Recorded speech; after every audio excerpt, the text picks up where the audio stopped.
Hi friends, ശ്യാമളാസ് കിച്ചണിലേക്ക് എല്ലാവർക്കും സ്വാഗതം. ഇന്നേ ഞാനൊരു മാങ്ങ കിട്ടിയിട്ടുണ്ട്. നല്ല ചെലഞ്ഞൊരു മാങ്ങ കിട്ടിയപ്പോൾ ഒരു ശർക്കര മാങ്ങ ഉണ്ടാക്കാൻ വേണ്ടിയിട്ട് വന്നിരിക്കുകയാണ്. എൻ്റെ ഒരു ഫ്രണ്ട് റൂബി പറഞ്ഞിട്ട് ആ കുട്ടി നമ്മുടെ വീട്ടിൽ വന്നപ്പോൾ ഉണ്ടാക്കി കാണിച്ചു തന്നു കേട്ടോ. നല്ല ടേസ്റ്റ് ഉണ്ട്. അപ്പോൾ എനിക്ക് നന്നായി ഇഷ്ടപ്പെട്ടു. അപ്പോൾ എനിക്കും കൂടെ അതുപോലെ ഉണ്ടാക്കണം വിചാരിച്ച് ഞാൻ ഉണ്ടാക്കിയപ്പോൾ നല്ല ടേസ്റ്റ് ഉണ്ട്. അപ്പോൾ ഞാൻ വിചാരിച്ചു ഇന്ന് അവൾ പറഞ്ഞു തന്ന പോലെ തന്നെ ആ കുട്ടി പറഞ്ഞു തന്ന പോലെ ഇടാമെന്ന് വിചാരിച്ചിട്ട് വന്നതാണ്. ഒരു വലിയൊരു ചെറിഞ്ഞ മാങ്ങ കിട്ടിയിട്ടുണ്ട്. ആ മാങ്ങ കഷ്ണാക്കി തൊലി കളയാണ്ടാണ് കേട്ടോ ആ കുട്ടി മുറിച്ചത്. അതുപോലെ ഞാനും അതേപോലെ തൊലി കളയാണ്ടാണ് മുറിച്ചിരിക്കണം. അപ്പോൾ ഒരെണ്ണം മുറിച്ചിട്ട് വേഗത്തിൽ എളുപ്പത്തിലും ടേസ്റ്റി ആയിട്ടും ചെയ്യാൻ പറ്റുന്ന ഒരു കറിയാണ് കേട്ടോ. എനിക്ക് നല്ല ഇഷ്ടമായി, ഞങ്ങൾക്ക് എല്ലാവർക്കും ഇഷ്ടമായി. ഞാൻ സ്കൂളിൽ കൊണ്ടുപോയപ്പോൾ അവർക്കും എല്ലാവർക്കും നല്ല ഇഷ്ടമായി എന്ന് പറഞ്ഞു. അപ്പോൾ ഒരു ചെനഞ്ഞ മാങ്ങ, ഒരു വലിയ മാങ്ങ മുറിച്ച് വെച്ചിട്ടുണ്ട്.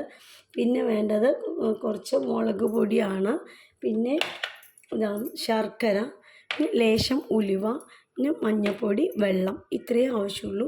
സൂപ്പറായിട്ടുണ്ടാവും. നമുക്കപ്പോൾ ഉണ്ടാക്കാൻ തുടങ്ങാം. ഇതാട്ടോ, ഞാനൊരു ചീനച്ചട്ടി അടുപ്പത്ത് വെച്ചിട്ടുണ്ട്. അത് നന്നായിട്ട് ചൂടാവട്ടെ.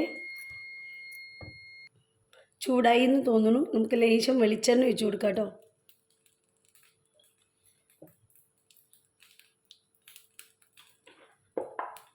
ലേശം വെളിച്ചെണ്ണ ഒഴിച്ച് കൊടുത്തിട്ടുണ്ട്. ഇതാട്ടോ, ചൂടായി എന്ന് തോന്നുന്നു. നമുക്ക് ലേശം ഉലുവ ഇട്ട് കൊടുക്കാം. വേണമെങ്കിൽ 2 കരിവേപ്പില ഇട്ടിട്ടുണ്ട്.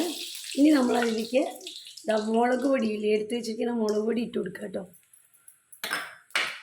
ആവശ്യത്തിന് മഞ്ഞൾപ്പൊടി ഇടണേ. 1/2 സ്പൂൺ മഞ്ഞൾപ്പൊടി. ആ കുട്ടിയുടെ ചെറുപ്പകാലത്ത് മമ്മി ഉണ്ടാക്കി കൊടുക്കണതാണെന്നാണ് പറഞ്ഞത്. നല്ല ടേസ്റ്റാണെന്നൊക്കെ പറഞ്ഞിട്ട് അവൾ ഇവിടെ വന്ന് ഉണ്ടാക്കി കാണിച്ചു തന്നപ്പോൾ നല്ല സൂപ്പറായിട്ടുണ്ട്. കുറച്ച് വെള്ളം ഒഴിക്കുക. എത്ര എളുപ്പം ഉണ്ടാക്കിയറിയോ കറി. നല്ല രസമുണ്ട്. പിന്നെ അതുപോലെ തന്നെ എളുപ്പത്തിലും ചെയ്യാൻ പറ്റും പറഞ്ഞപ്പോൾ എനിക്ക് ഭയങ്കര സന്തോഷം.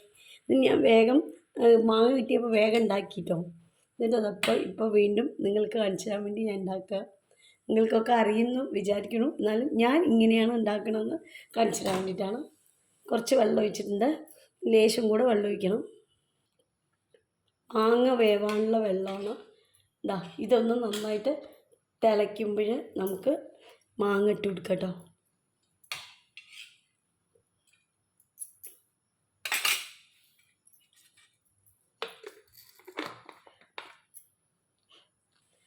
മുറിച്ച് വെച്ചിരിക്കുന്ന മാങ്ങ അതിലേക്ക് ഇട്ട് കൊടുക്കണ്ട.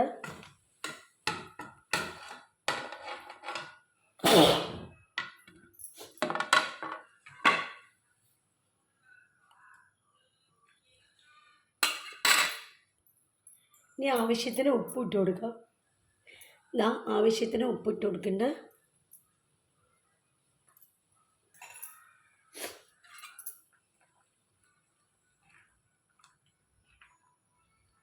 ഇനി നമ്മൾ എന്താ ഇടാൻ പോകണമെന്ന് വെച്ചാൽ നമ്മുടെ മെയിൻ ഇൻഗ്രീഡിയൻ്റ് ആയിട്ടുള്ള ശർക്കര മാങ്ങയല്ലേ. ഇപ്പോൾ ശർക്കര പൊടിച്ച് വെച്ചിട്ടുണ്ട്, അതാണ് ഇടണം കേട്ടോ. എന്നിട്ട് അങ്ങോട്ട് അടച്ച് വയ്ക്കുക. നന്നായിട്ട് വേവട്ടെ. വെന്ത് കുറുകി വരുമ്പോൾ കറി റെഡിയാവും. എളുപ്പത്തിൽ ഉണ്ടാക്കാം കേട്ടോ. ഞാൻ അടച്ചു വയ്ക്കാൻ പോവാണ്. അത് കിടന്ന് വേവട്ടെ. നമ്മുടെ ശർക്കര മാങ്ങ റെഡിയായി വരുന്നുണ്ട്. കണ്ടോ, നല്ല മണമൊക്കെ വരുന്നുണ്ട്. മണം കേൾക്കുമ്പോഴും ഇങ്ങനെ കാണുമ്പോഴൊക്കെ കഴിക്കാൻ തോന്നുന്നുണ്ട്. ലേശം കൂടെ കുറുകി വരണം, അപ്പോൾ അതിൻ്റെ പാകമാവും. നമ്മുടെ ശർക്കര മാങ്ങ റെഡിയായി കഴിഞ്ഞു. അടുപ്പ് ഓഫ് ചെയ്ത് നമ്മളൊരു പാത്രത്തിലേക്ക് അത് മാറ്റാം.